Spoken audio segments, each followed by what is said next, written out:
All right, people, we've made it. Another finale. We are literally in the home stretch. We are just about done. Season 6, episode 10. Arguably one of, if not the biggest episode of the entire show, possibly even bigger than Battle of the Bastards, the long-awaited Coveted, named after the 6th book that still has yet to be released, if ever. Season 6 finale, The Winds of Winter. Pat, you ready to do this? Yeah, man, Dom, I'm definitely willing to go through this. Could be called the pinnacle of the Game of Thrones show, and I think the TV family who's talking Thrones with us here today might agree that what we're about to see in season 7 and even season 8 might be the winds of something someone dealt, because we have no, it's just gonna kind of go downhill from It's here. only Right? downhill from here. All of that and more on today's episode of Talkin' Thrones.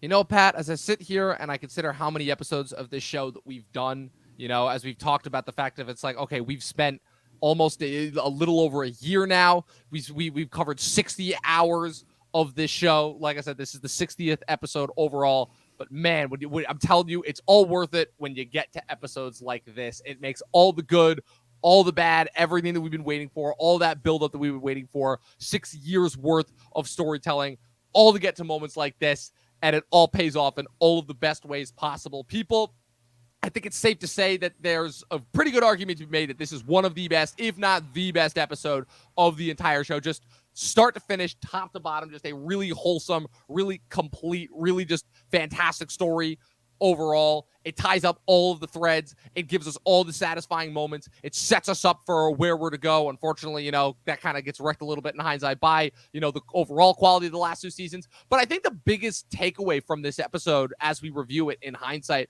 is that this is like, I think we could both agree, Pat, this is the show's apex right here. This is the biggest, this is the best that they were ever going to be. This is really the last time that Benioff and Weiss were really putting their all into the show, not just the technicals, but just everything involved. I don't know. What's your take on that? What do you remember about the first time you watched The Winds of Winter? Hey, listen, I know my opening joke might have been sloppy on the delivery, and I was just brute forcing my way through a structure that we've set up through 6 seasons of this show, where I feel compelled to tell a joke based on the title of the show. But yeah, I think, in my opinion, when I watched this episode earlier on, man, I was just like amped. I was really like at the height of my energy for Game of Thrones. Like, I felt like, quite honestly, like, how could this show have not delivered in the final 2 seasons? It's one of those things where, we'll get to it, but you end on Winterfell, where they're basically like, cheering for Jon Snow to be their leader, and it's like, that's not something you would necessarily have predicted from day one. When that character goes to the wall and denounces all titles and rank and all that stuff, and we understand the Night's Watch is a lifelong commitment. But hey, it's like they resurrected him. He's in his second life, so to speak, and let's go. Like, it's him versus Cersei, and it's Daenerys is sort of the kicker. And how do you mess up this dynamic of like a fatal 3-way here? That's happening in the final 2 seasons. Like, what's going to happen? Who's going to team with who? Who's going to basically betray the other? And these are awesome questions. But hey, it's just, they handle it in such a weird way. Like, there's some cool spectacle, some awesome scenes, like, that come up in season 7 and 8. But ultimately, it's like the energy and the magic just fizzle out, I think, towards the end.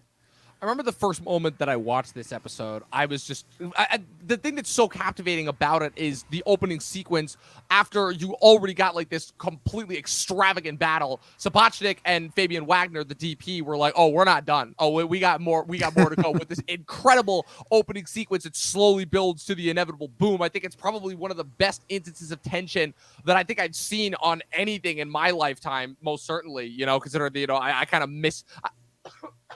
I kind of miss like the late 90s heyday of great storytelling. So I really, I'm unfortunately still in that kind of Gen Z generation that really only has like the 2000s worth of stuff to really compare them to. So this was definitely unlike really anything that I'd seen on movies and TV beforehand. Couple stats that I wanted to rattle up before we got into Yeah, it. Dom, I don't think you missed much from the 90s, Yeah, there's a couple things. Life with Chris, or basically Married with Children, to Well, if we're name a talking few. TV, yeah, obviously right, the 2010s where TV finally came to play. Yeah, what other TV is there? The X-Files? That was a pretty good X-Files, show. Seinfeld, Oh Friends, yeah, obviously started Seinfeld. off. That TV Seinfeld was was just a big thing. starting. Scrubs was a couple years away. There were a couple good ones that were coming out. Yeah, But whatever they plastered on the TGIF lineup, and I guess Must Laugh Thursdays or some I don't know. weird. You would know that. Yeah, that was when Seinfeld was on, if I remember my television marketing correctly. It was like Must Laugh Thursday or some weird thing, and Seinfeld was one of those shows for sure. Well, a couple stats that I wanted to rattle up before we got into this. This is Miguel Sapochnik's 4th episode that he directed, and I think that even though, again, we're comparing this to the guy who did Hard Home, Battle of the Bastards, and For Better or For Worse, both The Long Night and The Bells, we'll get to those when we get to season 8. I still think those are two very technically proficient episodes, despite, the story, the problematic story elements in both of them. But I personally think this is the absolute best that he's ever done on the show, just from top to bottom. Like the opening sequence, I mean, we'll get into that in a bit, but a couple other stats. I think that this episode is in competition with The Long Night and The Bells. I would have to go back and check specifically, but I believe this has the highest death count of named characters on the show, because just a few of the names that we lose in this episode: the High Sparrow, Marjorie Loris, and Mace Tyrell, Kevin and Lancel Lannister, Walder Frey, obviously, whom Arya kills at the Twins after the fact, pretty much like every other innocent bystander that's caught in the explosion. Tommen, obviously, we finally say goodbye to him in this episode as well. He chucks himself off the off the parapet. Grand Maester. I love how you put it.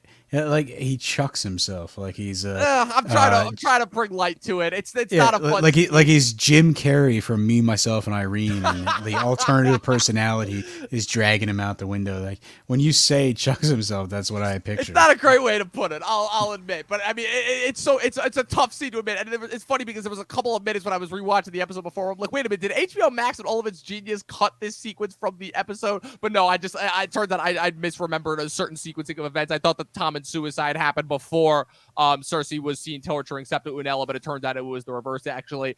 And I mean, that's just you want to talk about like just how technically proficient, how Sapochnik is able to apply his technical proficiency to episodes that aren't incredible battle sequences. I mean, you look at the Tommen opening you look at Tommen's suicide itself. It's like, wow, that is art.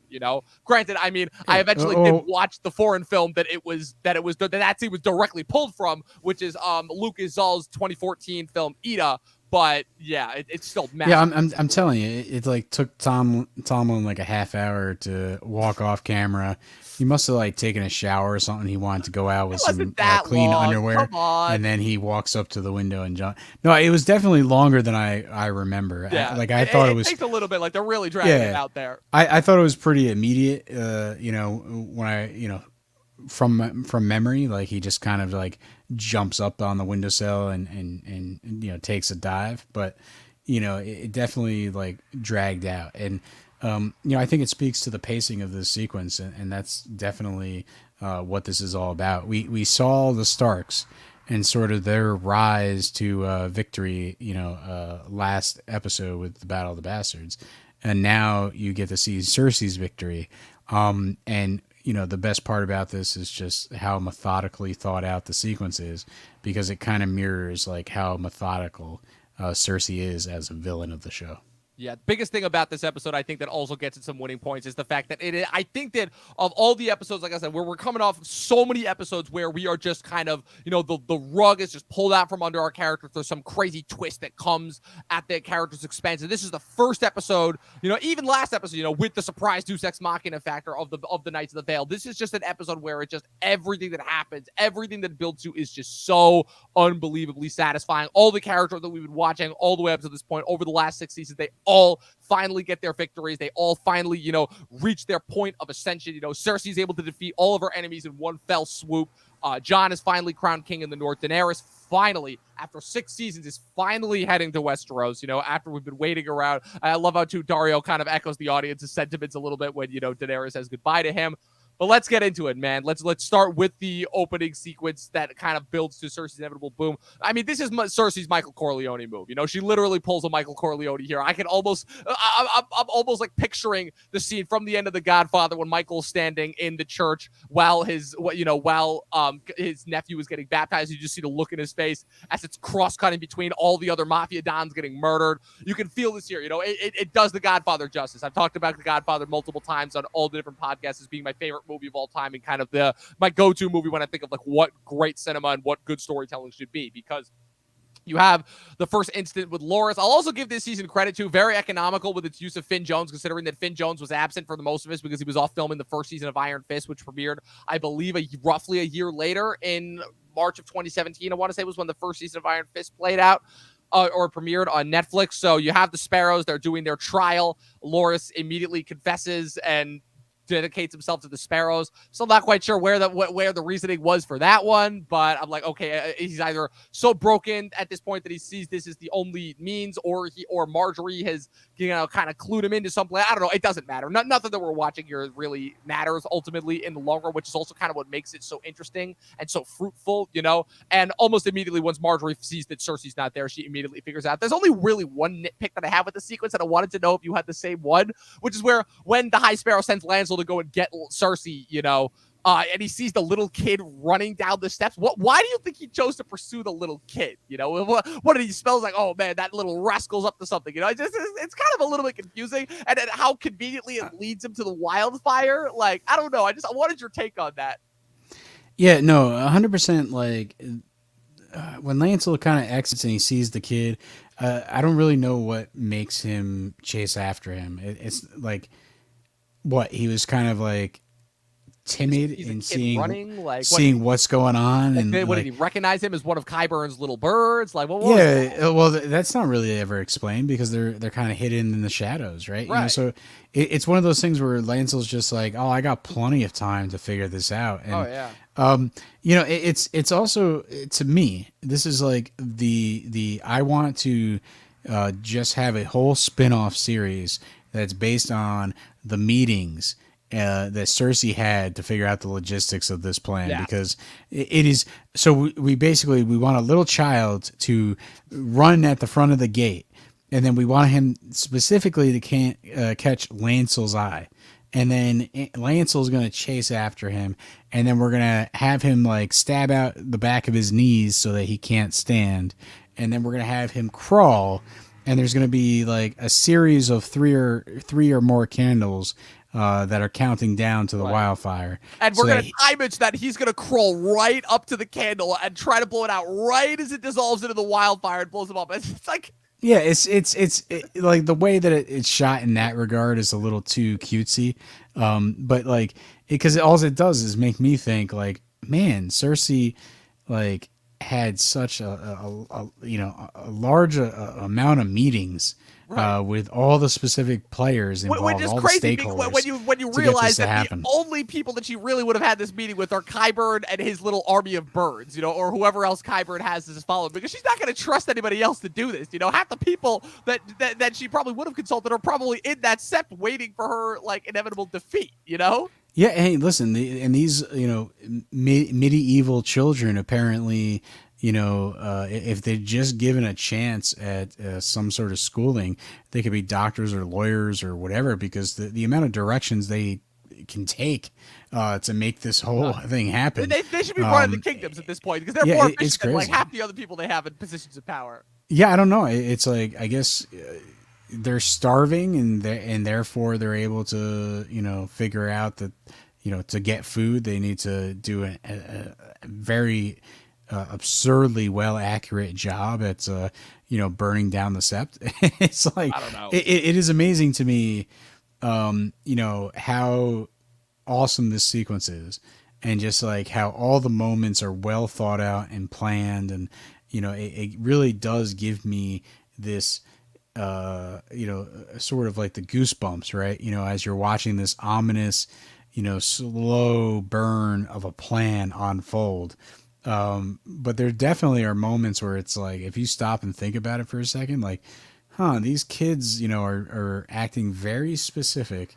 They're not skipping a beat. They're not forgetting anything. They're ferocious. It's like, I guess Varys has trained them and trained them to be super soldiers almost. Well, I think the biggest in the Game of example Thrones of universe. that, I think the biggest example of that as well is kind of the as you see the assassination of Grand Maester Pycelle, which is a scene that is slightly retconned from the books. The way that it plays out in the books is that right after Cersei's walk of penance, Kevin Lannister is going to meet with Pycelle and walks in to find Pycelle dead from a crossbow. Before he's ambushed by Varys, who shoots him with a crossbow as well before he leaves him to kind of like his army of little birds in order to take him out, showing that Varys still is an active play here. So they do a little bit of, they borrow a little bit of that. And I think that's also a thing of what makes a large part of this episode so satisfying, is the fact that it is borrowing from a lot of payoffs that were yet to come in the books as well, because this is the last episode that borrows anything from the books in any way, shape, or form. Everything that we get from here on out after this episode is completely original material.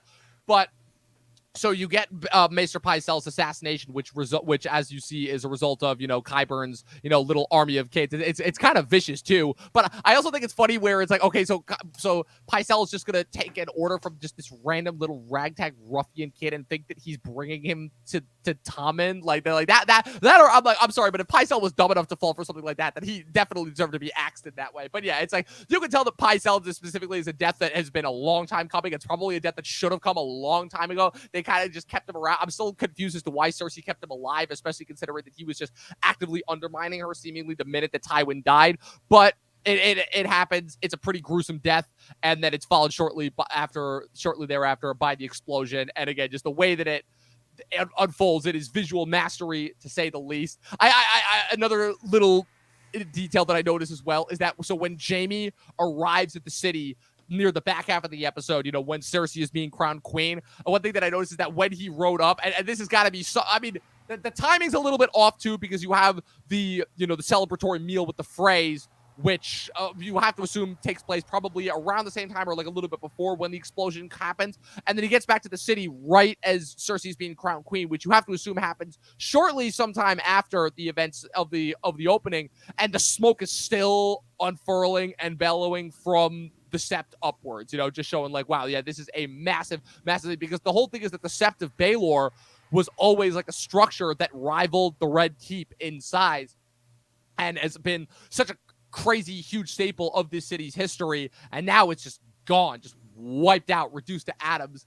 And I mean, with the explosion itself, I also love too, like whether it was sparrows or just like citizens of King's Landing that just got crushed underneath that giant bell that just like crushed them before the fire consumed everything. Like, it's just visual mastery to unfold. And like I said, Cersei, it's so satisfying to watch her where she just gets all of her enemies in that one little coop. And what's crazier too is how Marjorie figures it out like 5 seconds before it goes down, tries to get everyone out, but is stopped by the sparrows, and just can watch it because it's playing around with the tension all the way up until that moment where you think it's like, oh no, is Marjorie gonna get out? Up until nope, the final explosion happens. And I love how too they go out of their way to show, oh, the High Sparrow gets eviscerated first. She's like, oh yeah, he's the first one to go.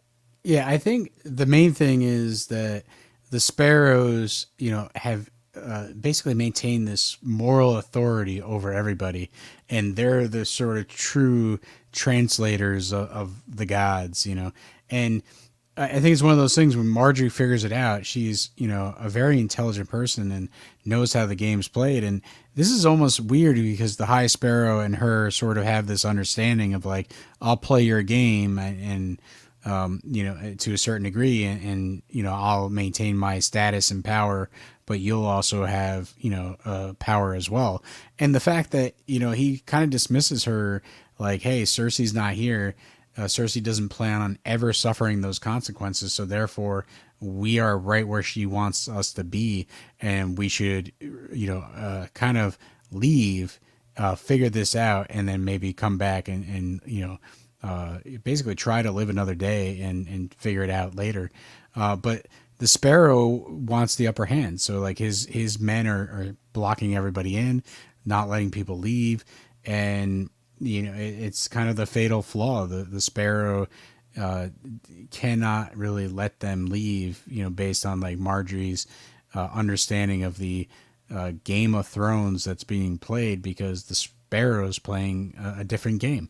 And if he were to sort of bend the knee to Marjorie, so to speak, and let her kind of like make this decision, and they were to retreat from the sept, that would put him potentially in a diminished position, because he's following orders from her. So I think it's one of those things where before he realizes the move he made, that maybe he should have listened to her, it's too late. So Yeah. I like how it's sort of this poetic justice of the Sparrow. Like, he thought he had things figured out. He thought he knew exactly what he needed to do to sort of grow his influence and really direct the city in a different direction.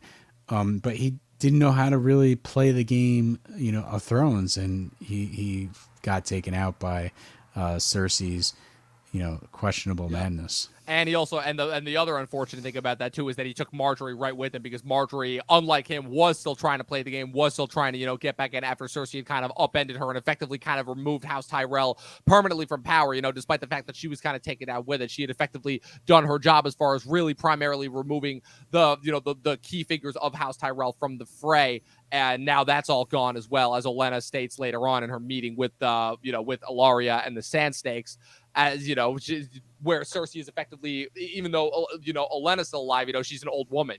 Like, Cersei has effectively wiped out the entire future of her house. That's another thing that's kind of so spellbinding, is with one swell move. Again, it's just I cannot emphasize enough just how awesome this moment was. Just seeing, it was just a reminder almost of like, oh, so Cersei has now become the monster that everyone has always kind of known and always kind of talked up, but it was never really kind of confirmed. And this is just the visual confirmation of that. And it's all tied up with the torturing of Septa Unella when she has the confession scene where she's like, oh, it does feel good to confess under the right circumstances, kind of getting into the idea of like everything that motivates her. She's like, I only do things because they feel good. It feels good to protect our children. It feels good to have sex with my brother. It feels good, and just admit it. It felt good for you to torture me because you liked it, not because you were pious or anything like that, And it's just, oh man, there's just something so satisfying about seeing Cersei get justice, which is so crazy to think about, because this is a character that we despised for so much of our time. This is a character that it was just, at the end of the day, just doing all of the wrong things for all of the right reasons. And now that she's just been driven to this point of no return, just by forces that inevitably she brought about, but there's just something so inherently satisfying about watching her finally get her just desserts and leave. And despite the fact that, we can, again, just playing into the true horror, we can only imagine what's gonna come when she leaves the mount, when she leaves Septa Unella to the mountain. Like, oh man, I think this sequence is basically right after Ramsay's gone, and now we have to really, replace that void, right? We had Joffrey, who passes the torch to Ramsay, who passes the torch to Cersei, and now this is going to be our really sadistic bad guy. And this episode is all about setting her up as sort of the last obstacle between the realm and the Night King, because just her ambition, her evil, and that's going to get in the way of all these kingdoms working together. And you really have to elevate her in this moment. So what way do you do that? You have her blow up a major part of the city. It doesn't matter what the consequences are. She effectively eliminates all her enemies. She kills all these innocent people. She does significant damage potentially to the short to medium term economics of the city. religion in the city is practically wiped out, I would imagine, or at Yeah. least diminished in a big way.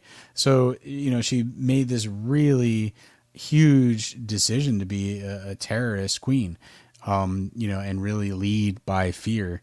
And, ultimately, going forward with how else are we going to make her bad? Well, not only is she going to make these choices that impact a ton of people, including her people, but when it comes down to her enemies, she's going to torture them. And in this sequence, I guess there was like complaints about like the fact that she's like pouring wine and practically waterboarding her in wine.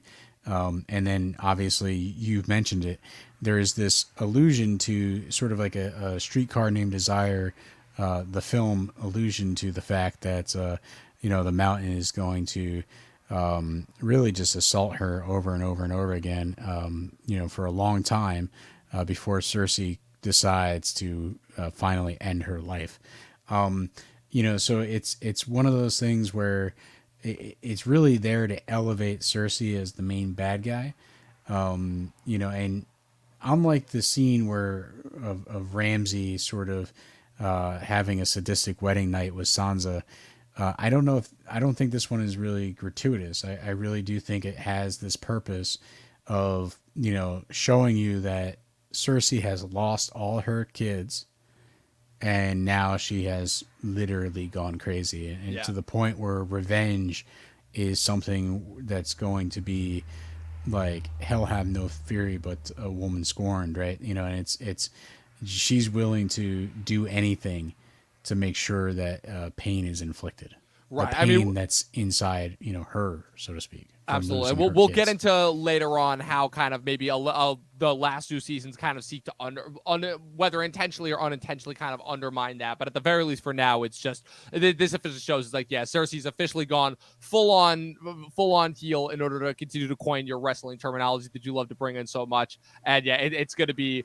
It certainly proves that, like, yeah, they're going to have Jon and Daenerys are going to have a hell of a fight once once the final battle kind of begins in those last couple seasons. So Yeah, I don't know if she's already been healed, but she basically just went no, like but before it was Super like Saiyan, so to I speak. guess that Let's yeah, use I Dragon guess Ball Z. that's the wrong term. I guess just the idea that like before it was kind of like she was one of many heels. It was her, Joffrey, Tywin, Jaime when he was still in the city. Now it's kind of just focused on her, and Yeah. you even see that on the look on Jaime's face when he arrives back in the city later on, where he's like you kind of have this look where it's like, okay, I knew that we were talking about winning and taking everything back from our enemies, but like, did you have to go that far? Yeah, well, I think again the wrestling terms. I guess she did take a face turn in the storyline because she was forced to walk through the streets, with the whole shame thing. Her kids are unfortunately being murdered left and right, and so for a moment there's an opportunity for us, the audience, to feel for her in terms of what's happening, what kind of upcoming she's getting from her being so complicit in the downfall of the Starks and the rise of the Lannisters. Like she didn't necessarily make those decisions. That was Tywin. Like she was there and she did some stuff, but like clearly she didn't control Joffrey the way she was supposed to control him, or she just couldn't. Joffrey was too independently stupid for Cersei to really control. And so those things are, yeah, she was evil, but at the same time she wasn't really playing the game fully herself. She was just sort of a supporting player. And then when she started playing the game, the Sparrow got the one up on her, so she sort of became that face, someone that we, the audience, can identify with and sort of understand that she's going through certain struggles and sort of have a moment to read her as a deeper character. And then, yeah, this is ultimately, this sequence here is the super saying of evil. She's just powering up, and she's going to go full blown tilt for the rest of the series. And it all concludes with just that great, like, the christening of the scene and that great pull-out shot of her just like, I thought it was kind of funny too, where it's like she's walking past all these lords and ladies, and I'm like, wait a minute, were those like all the same people that were just crowding in the set? How did they make it out? Like, how are there this many people here? I don't know. That's a little bit more of a nitpick, but Moving on. I did want to talk a little bit about River of the twins before we hit Winterfell and everything that goes on there, just because of just how absolutely entertaining it is from start to finish. Like they need to throw in just like one sequence in there in order to kind of tie up that arc, before the inevitable build up to Arya killing Walder Frey. And I mean, it's just hilarious, starting with Jaime and Bran and more just back and forth. Bran just cannot help himself with the whole just throwing insults Jaime's way about him only being into Cersei before he unintentionally kind of hits on Arya, because as we later come to find out, the servant girl that's serving them is Arya in disguise, and she's staring at Jaime for a little bit. And I wasn't quite sure why. I'm like, that's a scene that doesn't really make sense in hindsight, because if I'm not mistaken, Arya doesn't have any beef with Jaime, at least not that I think of. So that was just a little bit confusing in hindsight. Well, I would assume that maybe she does have her eyes because he's a Lannister, and she does have sort of this hatred for all Lannisters. So it could be one of those things where if this servant is Arya at this point, right? When Bronn and Jaime are there, she could be looking at him as like, do I have an opportunity to take him out as well? Or, is there the bigger mission, which is Walder Frey and his family? And so, you could read it one of two ways at the, once you get the full arc of the storyline, is either, this servant was there and was, easily taken advantage of. Arya, taken advantage of by Arya because Jaime, left, right? She was kind of like hovering around and, looking to be with Jaime that evening. And so she didn't necessarily find another lord, to be with. And so therefore she was right there for the picking for Arya to come in.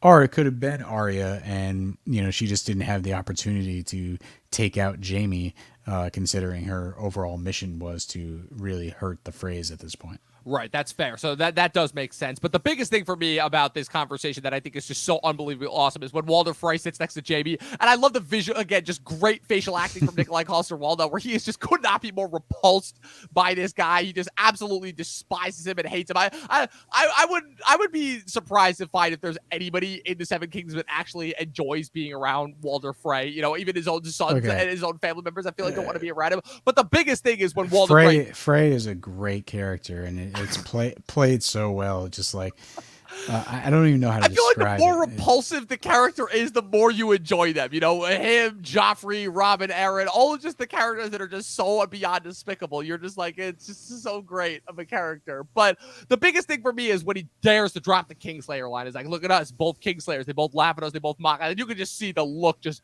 drain out of Jaime's face, because you can tell that it's like, man, it's a good thing that Arya kills him later on, because I'm surprised that Jaime didn't pull out a knife and stab right there. Just like the audacity that he has to compare that ultimately like spineless act of murdering Robb Stark and everyone at the Red Wedding versus what, as we came to find out, ironically enough, in that same season, that Jaime's act of kingslaying was an act of heroism, where he was saving that entire city from being destroyed, thousands upon thousands of innocent people from being destroyed. And of course, again, nobody knows this, but the fact that Walder Frey, a man who already is repulsive enough to begin with, dares to compare himself to Jaime in that sense, which leads Jaime to drop that gem of a one-liner, which is like, they don't fear the Freys, they fear the Lannisters. And if we have to come out and bail you guys out every single time, you had one job to keep River on and you couldn't even do that, why exactly do we need you? Just dropping the mic before he just walks off, before Frey insults him anymore. Which I still think it's hilarious, where it's like Frey thinks that he could like potentially like, throw out jabs at Jaime, and it's like, okay, you're 90 plus years old. Jaime, despite only having one hand, is still, was the best swordsman in the Seven Kingdoms. He could easily pull out a knife and just jab you right here. Like, what? I don't get it. He's just flexing to flex, and it just makes his death even more satisfying. Again, this is another death that has just been so long, just such a long time coming. A sequence, it's so well built too. It's another sequence that's pulled directly from the books, which is the whole infamous, murdering and feeding of the Freys to, murdering of the Freys and baking them into the pie that was actually carried out at the Manderley's castle in A Dance with Dragons, as opposed to being done and committed by Arya. Famously, in the book, this was adapted where the Manderleys carried this out as a revenge plot against the Freys.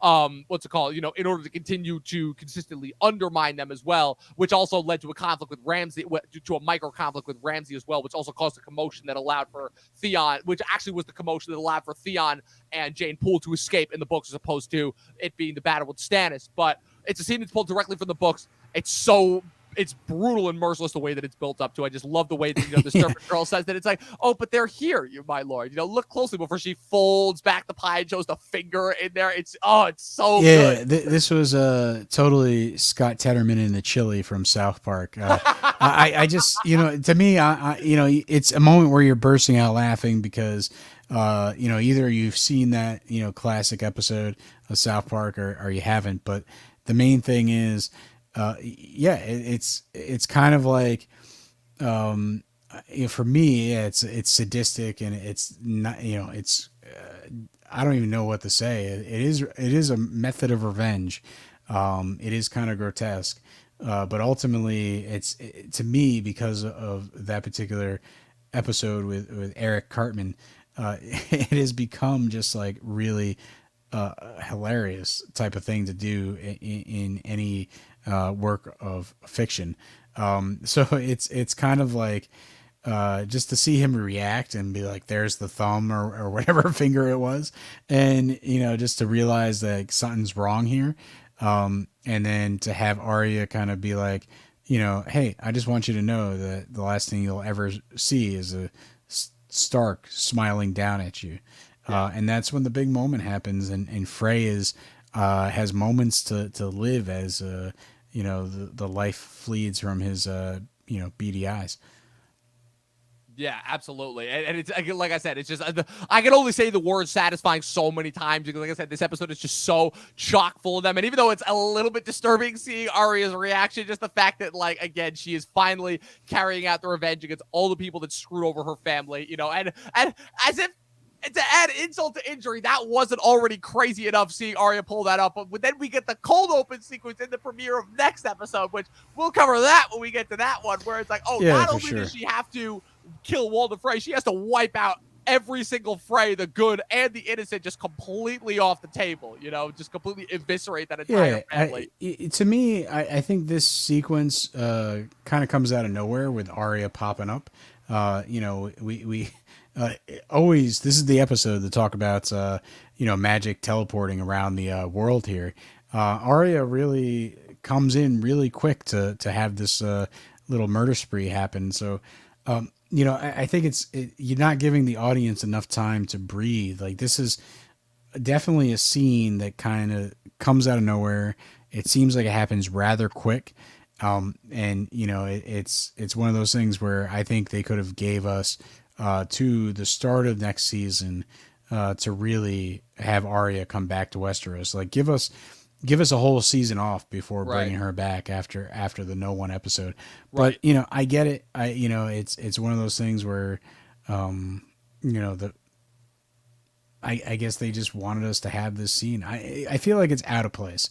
I don't know. You tell me. I do you feel I feel that like it really it's one of those needed things here? where you can have it one way, where you can have the Arya sequence in this episode, but then I think it kind of undercuts the next episode, or you can have it in the next episode, but not in this episode. But I feel like it's the having it in both episodes is what kind of undercuts it, where you almost could have, also, I still find the logistics of Arya posing as Walder Frey just hilarious, where it's like, what does she have to pretend like she's standing on that chair the entire time in order to pretend that she's as tall as him, because she's not, Maisie Williams is pretty short. She's not nearly as tall as David Bradley, so just some of the logistics there are hilarious. But I think it's one of those things where it's like one is good, the other is good, but two is like a little bit too much. So I think I understand where you're coming from there. Now let's cut to Winterfell. Let's hit it here. Oh man, just every moment in this castle, just, and again, gem top to bottom, starting with the Davos confrontation with Melisandre as he's kind of like reminiscing and telling her about his childhood, for when they were kids and all that, and how he kind of, it's so great. It's this entire episode as just being a cap of Jon's arc from starting as a mere bastard all the way back in the premiere of Winterfell, all the way to now being crowned king of the North in this episode. It's like, it makes me realize even more in hindsight that why they kind of like had to tear Jon down so much, because they'd already pretty much elevated him to as high as they were going to get, with him being crowned king of the North. And that's even before the whole Aegon Targaryen reveal, which we also get in this episode as well, which is another thing to just cap off the episode as well. And then, of course, you have Davos storming in. It was set up in the last episode with him finding the stag, and he walks in, and we as the audience, we all know what's about to happen, where he chucks the stag to Melisandre, and he kind of reveals it again. Like Davos and Melisandre's relationship has always kind of been like, this really interesting source of tension and drama, and it all comes to a head here. And it's just, again, I think this is the best acting from Liam Cunningham in the entire show, where he just lets out all of his like hatred and frustration that he's had with Melisandre as a character throughout the entire time, from wanting to initially kill her, to being forced to work with her, to them kind of sort of being allied, on Stannis' side again in season 5, to, the slow, to them like kind of both switching sides over to Jon, and him convincing her to bring Jon back, and him kind of like provoking her, to now seeing that it's like, she's back to her usual tricks, and this time it's resulted in the death of someone that was very near and dear to his heart. He's finally gotten that confirmation. She's not back to the original tricks, but it's she did something terribly devious, right? Right.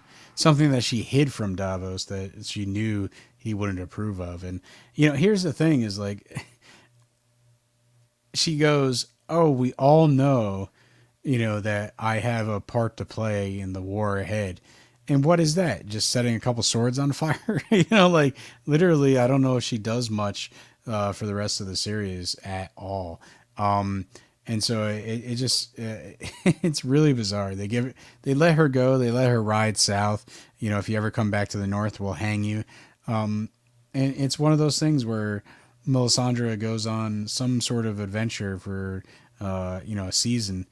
She only comes back when it's time for the long night. Right, exactly. And it's I still don't know if they let Melisandre off too easily there, as far as like why Jon let her go. She's like, you're going to need me for the fight with the Long Night. It's like, I don't necessarily know if there's a lot of truth to that, especially considering that, just the logistics of how she shows up for the Long Night and what she actually contributes to it. I think it definitely would have been something really, really interesting here, where if after, the whole instance where she kind of needed to be coaxed back into the fray after losing faith in the premiere, which was again modeled, around her character. It was even named after her. And now, I think it would have been really interesting if they executed her in this episode, and kind of held her accountable for her crimes. I think that would have been really interesting and something really like kind of different and unexpected, especially, giving Davos kind of the much needed closure around, and really, I think tying off the Stannis arc in a really interesting design here. But they let her go, and only to set up for the Long Night after the fact. Then you have the Jon rightfully calling out Sansa on the parapets of Winterfell, being like, yeah, you called in the Knights of the Vale and they saved us, but we need to trust each other. It's like this whole going behind my back thing. This cannot keep happening. Like we have so many enemies. We've made our stance known. That the Starks have reclaimed Winterfell. We're going to have enemies going forward. We need to be sure that we can rely on each other.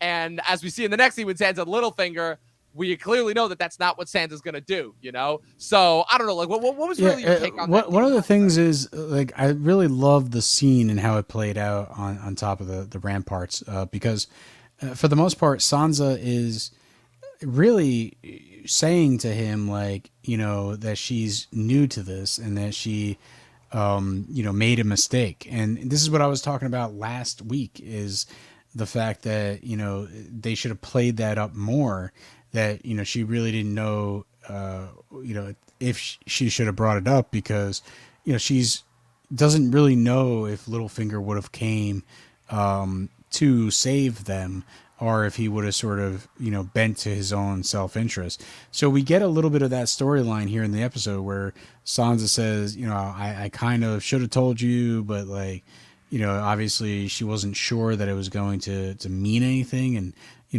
going from my point of view is like, if you tell Jon, like, hey, the Knights of the Vale could be coming, and they plan around that, then they could be planning around something that doesn't happen, and they could have definitely lost the battle, even worse than they were losing it when the Vale showed up.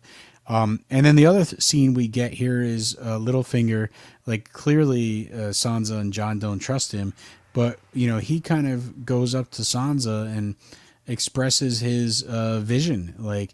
And this is the thing that we said was kind of missing from the later seasons of Peter Baelish, is what is his end game and what's his vision. Right. And here they have a scene like right on the nose, like, it's me on the throne with you by my side, Sansa. Like he's some sort of a creepy guy that's been grooming her since King's Landing to be his queen. You know, and he puts it all. That's the cards on the table. Like he's really telling Sansa, take it or leave it, and I think he's Right. putting his fate in her hands. You know, based on this scene that I'm seeing here in this episode, and we'll see, you know, how it plays out. Like this is the third time that I'm going through the series, so like I know how it plays out. But you know, it's one of those things where you know he's taking a giant leap of faith here, and what I'm surprised about is that this is not a bigger deal than it should be for Peter Baelish, because this is something that's usually outside his comfort zone, entrusting his life to other people.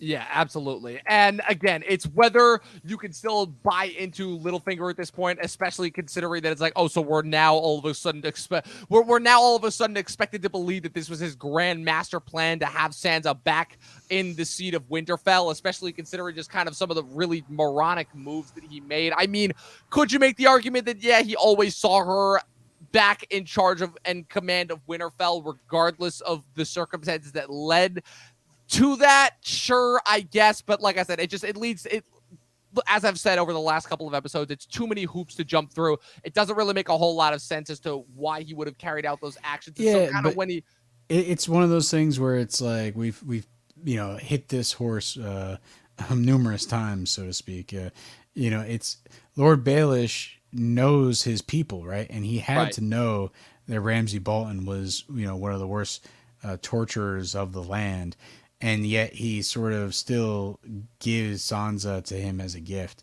And so, if his long-term plan was to get the Iron Throne and sit, you know, have Sansa as his queen beside him, how does like traumatizing her for the rest of her life really cement that relationship? Like, Right. you know, he sort of you know facilitated that from facilitated that happening. So of course she's gonna hate him and resent him and never really trust him again. Yep, that was sort of what seems to be a Especially key component considering of his that the plan. minute that he starts trying to play game behind her back the next season, she almost falls for it, but she immediately is able to figure it out and then has him killed as a result of it. I don't know. Like I said, Littlefinger has already been lost as a character for me, and we only have one more No, season. I think they transitioned to like, you know, there was a core cast of characters in the early season, and then you know, some of those characters sort of became more secondary than they were in the past, and Littlefinger is definitely one of those characters. I think, you know, just played by a great actor. It was a great character in the first 4 seasons, and then it's just greatly diminished towards the end. Still pretty, you know, still played really well. Still, you know, it's just he's used more in a plot device style way than in a, you know, hey, like this is a great character. Let's, you know, make some awesome scenes with him in it. Yeah. So it's really, he just serves the plot at this point. Yeah, I want to talk about these next two scenes in conjunction because they kind of tie up, you know, both Bran beyond the wall as well as the final shot in Winterfell of Jon being crowned king of the North, because I feel like the match cut that happens here from the slide down to baby Jon, obviously in the dying Lyanna Stark's arms, cutting to Jon sitting at the head of the table right as he's about to be crowned king of the North, I think might be a match cut for the ages. I'm not going to quite say it's 2001 A Space Odyssey level match cut quality, but it's damn close to it, where you have Bran beyond the wall having just been dropped off there by Benjen. How they been able to avoid the White Walkers up to that point, I don't know. I'm assuming that's just some magic that Benjen's got on his side where he's able to avoid them. He drops them off. They got horsepower down. Exactly. They finally have a horse. That's what makes the difference. You know, instead of them just pulling Bran over on his sled, he drops him off right by the wall, conveniently right by a weird tree where he's like, you know, you still have learning to do. Bran's kind of got to finish downloading in all the information from the universe. You know, I always think of Bran as like a USB that you just plug into like the mainframe that is the, you know, the massive server space that is the universe. You know, kind of like that little Black Mirror episode, you know, where they transfer their consciousness and put them on those little discs and then plug them into the mainframe. So yeah, I haven't seen Black Mirror. I know it's a good show, and I'll probably watch it one day. I feel like that's a show that you would have watched like immediately. That show, yeah, no, I knew about it way before it was on the U.S. Interwebs, right? You know, and I was going to, you know, get access to a copy and watch it. But then when it appeared on Netflix, I totally just like, oh, this is mainstream now, and then I just haven't gotten to it. So it's one of those things where it's on my list of things to get to, but because I guess it went mainstream, I just totally never got into it. Yeah. What this reminds me of is I've been watching a couple of episodes of Fringe on the side, right? Ooh, good show. Don't tell anybody I'm cheating on Game of Thrones, but Oh no. I'm paying attention to Fringe. I'm doing a rewatch of that, and there's a moment in one of the episodes where a signal is coming through the computer and sort of reaching out through the screen, and it's killing people, and it happens to be a 650 megabyte download. And I think one of the lines of dialogue is like, "Oh my God, a massive 650 megabytes is coming in," and it's just to imagine, where Fringe was in like 2008 or 9 or something like that, and to imagine how much data is now uploaded and downloaded on the internet It's ridiculous. is amazing.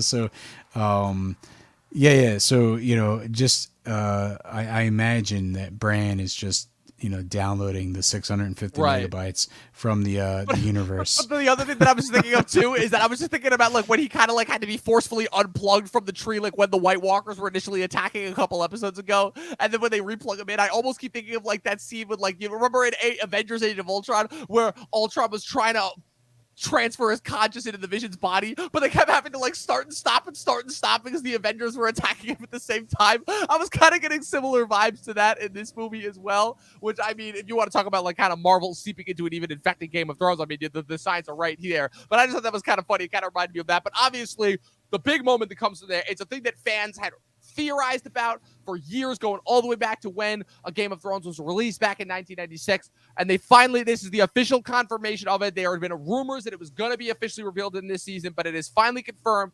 that the true cause of Lyanna Stark's death when Ned finds her in the Tower of Joy is revealed, because she did indeed give birth to Jon, or the baby that was born, Aegon Targaryen, or whatever it was that she named him originally, and that she was indeed, with Rhaegar, and Jon is indeed Rhaegar and Lyanna's child as well. It was a huge moment of revelation.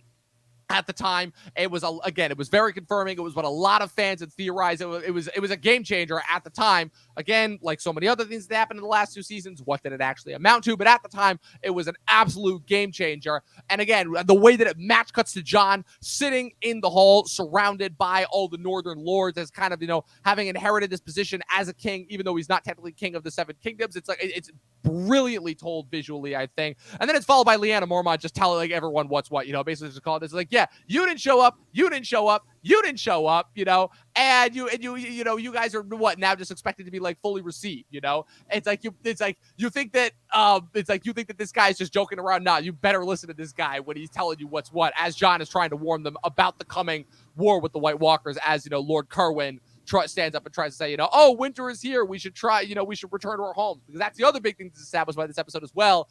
As is in the title, The Winds of Winter, obviously once we see Sam arriving at the Citadel, that's another thing too that I like about this episode. Everything is kind of connected, where you see the White Ravens departing because as you know, whenever the changing of the seasons comes, the Citadels always sends out ravens in order to signify it, where the White Raven finally arrives to signify the winter, as Ned Stark has been saying for years, has indeed finally come. And as well, kind of coinciding with the symbolic march of the White Walkers as well. And it leads to all the Northern Lords pulling out their swords, declaring their loyalty for Jon, and crowning him the king in the North. It's still, to me, like, I think this is even more satisfying than Robb being crowned king of the North way back in season 1, because again, it's Jon's come full circle moment. Again, he has ultimately started at the bottom, bastard of Winterfell, to member of the Night's Watch, to fighting beyond the wall and holding their own against the wildlings, to becoming Lord Commander of the Night's Watch, then forging this alliance between the wildlings for the first time in over hundreds of thousands of years, to having died and been brought back to life, and now has inherited this position as king of the North. I mean, yeah, I think it's really brilliant, in terms of storytelling, because, you have Robb, who raises the North, against the South after Ned Stark is gone, and they dub him the King of the North, and he has successful victories, and he's doing a pretty good job, but he just gets outsmarted by Tywin, and he gets killed and murdered, and you know, it establishes for us early on, the audience, that hey, you know, it's like it's a hard thing to be the king of the north, to unite all these tribes, to then fight wars, you know, and the rest of the series happens. Like the Starks pretty much have fallen apart. They're wandering the world. They're being terrorized, whether it be by the Night King or by Ramsay Bolton or by, you know, the waif, and maybe some questionable theater in you know, low wage jobs like selling clams by the seashore. But the main thing is, you know, for us to come back, have the Battle of the Bastards, to see what Jon has done, you know, come back, basically from death, from being betrayed by the Night's Watch, to, you know, basically teaming up with the wildlings, you know, and really Sansa coming in and bringing the Knights of the Vale, and sort of like really going through some hardship to basically earn that moment where everyone's calling him the King of the North. Like, he's basically has proven himself as a commander and a leader. I've said this the whole entire podcast, is it's interesting to see all the mentors that he's had throughout this. You know, Ned Stark, you know, Commander Mormont, you know, obviously the Maester at you know, the Black you know, keep. You know, it's like he learned from Craster, of all people, even though Craster was kind of an evil guy. You know, it's like Mance, like what's his name, Corwin, Mance, the guy. Stannis, Corin Halfhand. Yeah, Oh, Corwin again, Halfhand. he's had Like, the there's best so teachers. many strong leaders, and you know, and people of like you know, a generation above Jon that kind of like mentor him on his quest. That finally, when we get this moment, you know, King of the North, King of the North, King of the North, we get this sense like, you know what, you know, this guy has been to hell and back, and he can take on someone like Cersei. And Yeah. I think this is like they got to the moment they needed to get to, whether or not we agree that there was some questionable writing starting from season 5. Yeah, absolutely. Like I said, it's one more earned moment on top of a bunch of other earned moments that happened this season. Only a couple more brief moments that we want to hit before we clear this episode out. Dorne, obviously, you know, we get it back this episode, but it's all made better because they just stick Olenna in there as the audience avatar in order to just insult the ever loving crap out of the Sand Snakes, and it's just hilarious and amazing the way that it happens, where she's like, what is your name again? To Obara. And then she's like, you look like an ugly little boy. Don't presume to tell me my business. And then she insults, what's called, Nymeria. And then doesn't even give Tyene a chance to speak before she's like, good, the adults are talking. It's just another hilarious scene as her and Ilaria are kind of shoring up their alliance before Varys inexplicably magically walks out of the blue and says, you know, the words fire and blood again. I don't have a problem with this scene. This scene I think is actually really good. I think it accomplishes everything it needs to in the very short amount of time. It shows that the last remaining of the Tyrells and the Martells that are now both on the outs with the crown, with the Lannisters, where else they Well, have Dom, turned. I know what you're alluding to. The teleporting The Varys. teleport. Like, But I'm saving that. I'm saving that for when we get to Daenerys, though. I'm just talking about, like, for listen, the moment. For this sequence, it's fine. yeah, no, this scene by itself is perfect. And if this was the only scene that Varys was in this episode, it would be perfectly fine. It's like the way it needs to be. You know, it basically shows that they're teaming up with Daenerys, and that's enough said. You don't need to show Varys for the rest of the episode. You know, I think this is again, this is one of those potent, really direct scenes. You know, it gets straight to the point.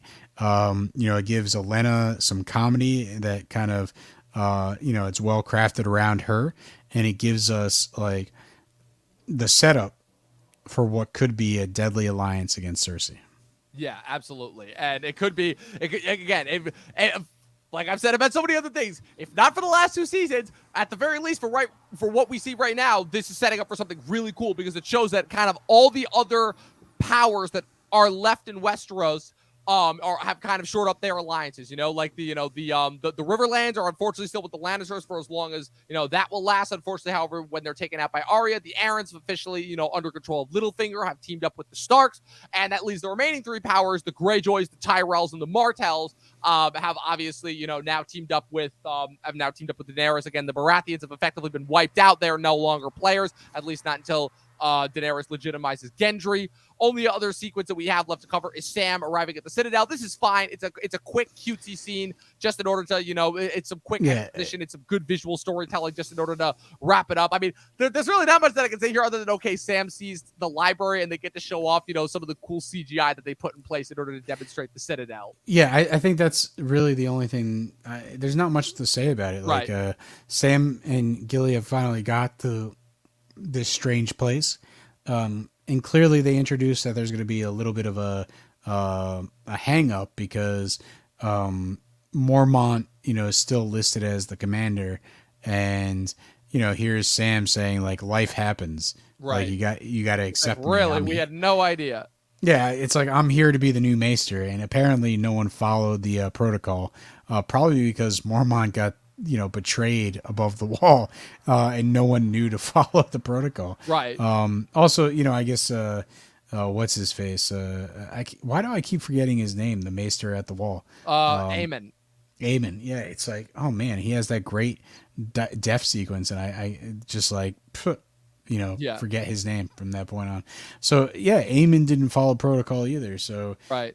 Here it is. Like you're setting it up. Sam is gonna have to do some questionable stuff to get his he's got a couple things. Again, he's not following all the direct protocols. I still I think it's a little bit confusing where the Maester that's sitting there is like, oh, it's this is most irregular, and she's like, oh no, women and children are allowed into the Citadel. That like the next episode you see that like, okay, they're living with Sam, their little apartment in Old Town. I'm not quite sure about the logistics of there, but again, it's like I know a lot of people like the visual imagery of the Citadel, considering that Sam has finally found his way. If he's finally found a home, he's finally someplace that he can accept it. But again, like that's really at this point, it's like Harry Potter in the Game of Thrones. Pretty world. much, exactly. Let's face it. Yeah, that's almost exactly what it is. But let's wrap this episode up. Let's wrap this season up with Meereen. Obviously, again, Daenerys, she's shoring up her allies. As she says, she's finally getting ready to leave Essos, finally getting ready to bring the damage to to Westeros. She's got the Greyjoy fleet. She's got her own fleet. She's got the power of the Tyrells and the Martells. She's got the Unsullied. She's got the Dothraki. She's got everything. And so naturally, what does she do? She leaves another one of her people, the Second Sons, behind because of Tyrion's suggestion that she should not come to Westeros with a suitor. And in hindsight, Pat, did this make a lick of difference, or was this just another like poor excuse of them to kind of write Daario off the show because they weren't really going to have anything for him to do going forward? Well, listen, I think the main reason why this took place is because we just spent an entire 2 seasons of Daenerys and company trying to secure Meereen and the surrounding former slave cities. And now she's just going to up and leave. And still a waste of time if you ask me. Yeah, but she totally destroyed their economy and decided to implement something half-assed. And then she was just going to leave. Like that. So, well, no, that's pretty much what it would have been. But obviously she's, doing her due diligence. She's killing 2 birds with 1 stone. She's leaving these cities in Daario's capable hands. Alongside other advisors and council members. And, obviously solving the problem of having this lover that, she's not necessarily going to have time for in that way, and it's also going to be could be a distraction.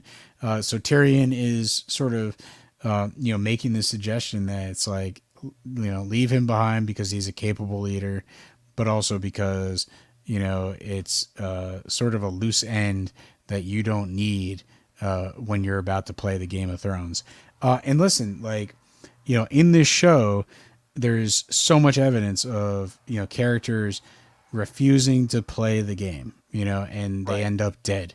And so this is another case where Tyrion is saying, you're playing the game, you're about to step into the door. You got to leave this guy behind. And she does, she trusts that instinct. And so at this point, we're getting the sense that she's a sensible leader.